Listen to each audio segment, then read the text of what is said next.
Ascent Audio, a division of Recorded Books, presents The Humor Habit. Rewire your brain to stress less, laugh more, and achieve more, by Paul Osincup. Narrated by Paul Osincup. They say behind every good man is a great woman. For me, it took 4.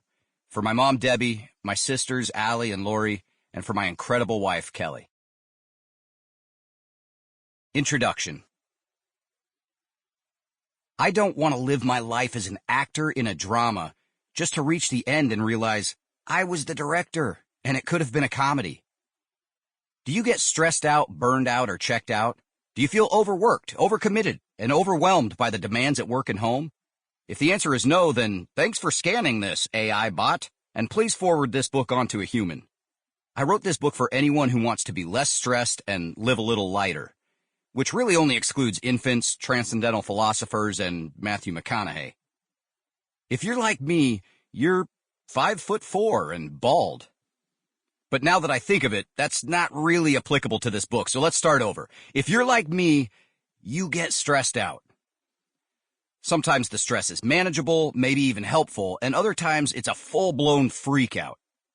I speak about humor, happiness, and make people laugh for a living, so I feel like I'm supposed to maintain the image of always being this easygoing, fun, and lighthearted guy.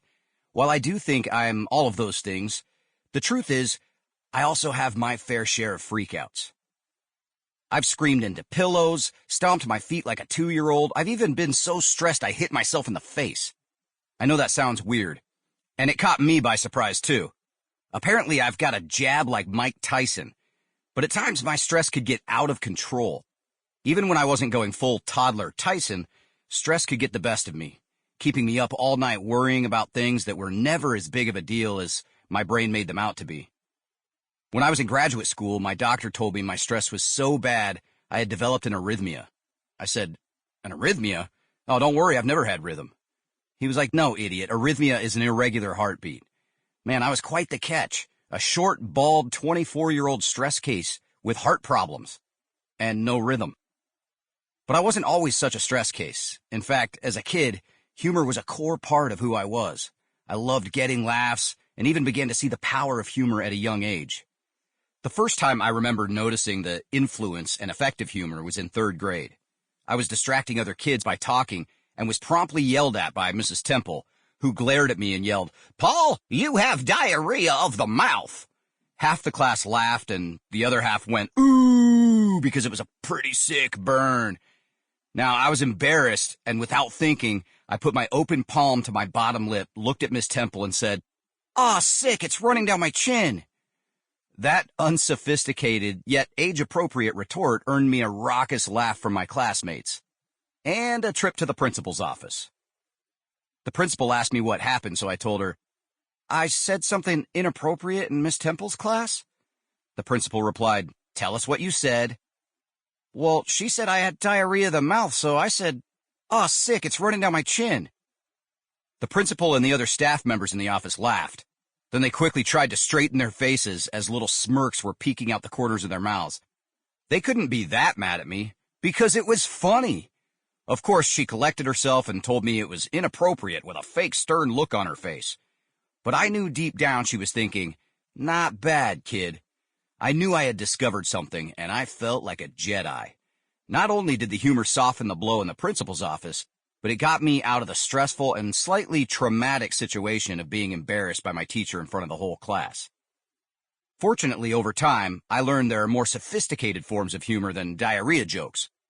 However, what I learned about humor instinctually at a young age, and have now relearned formally as an adult, is that our sense of humor is an incredibly powerful feature in the human psyche that can be used intentionally to cope with distress, build relationships, and enhance well-being.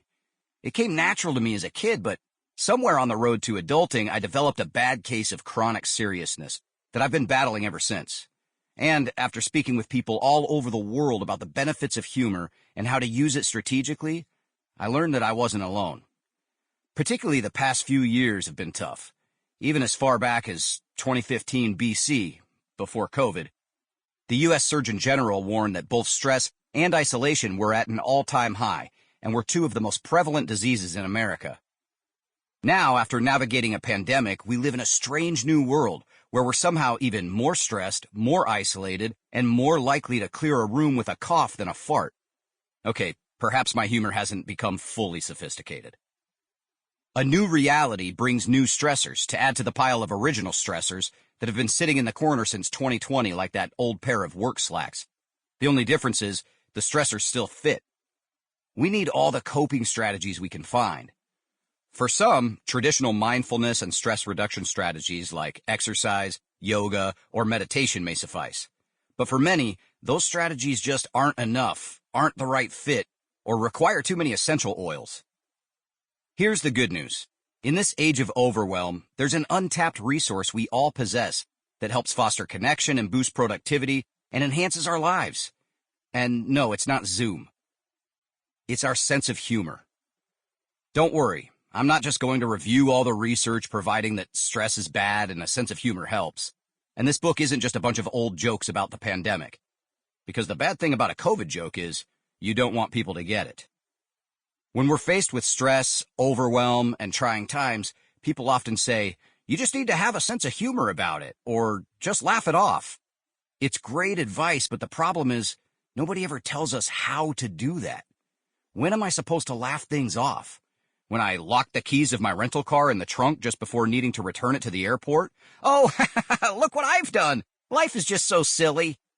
Not realistic. I start to get pissed off, get stressed, and freak out. In this book, I'll provide you with practical strategies for developing your sense of humor into a powerful mindfulness tool. You'll learn specific approaches drawing on cutting-edge positive psychology and neuroscience research combined with timeless techniques from the world of stand-up and improv comedy that will help you freak out less and see the humor in life more. My stress-induced heart palpitations started to subside toward the end of graduate school, right about the time I began performing stand-up comedy, and my life began to change for the better. I met my future wife, lost weight, and got a great new job.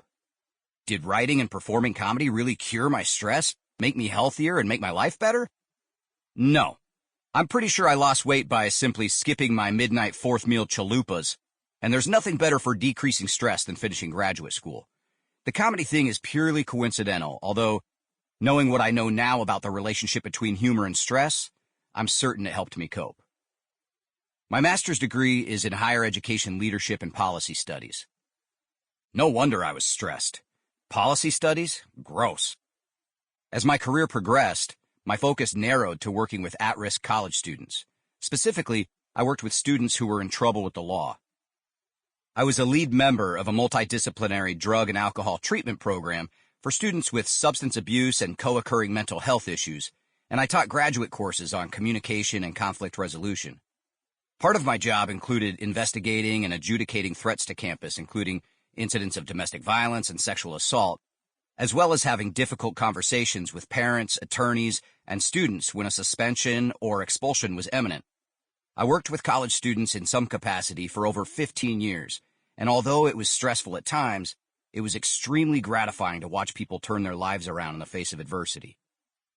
I share my prior professional career details so you know that I haven't always just talked humor and comedy for a living, and I have actually had a real job. I understand what it's like to work in a high-stress, high-stakes environment where the decisions you make affect other people's lives. What became clear to me is that when I became chronically serious and focused solely on the intensity of the work, my sense of humor began to slowly evaporate. Just like other healthy habits, like eating right and exercising can, my humor habit started to crumble under the pressure of stress. I wouldn't watch, write, or perform comedy as much, and before long, I noticed my humor muscle begin to atrophy. I couldn't see the humor in life as easily. I was losing my funny focus. During these periods, I found myself becoming more negative, always having grievances to bear for the smallest of slights, and becoming fluent in cynicism. I noticed when these changes happened, and although I didn't know how to fix it then, I knew I wanted to because I didn't like that version of me. I remember thinking, I don't want to live my life as an actor in a drama just to reach the end and realize I was the director, and it could have been a comedy.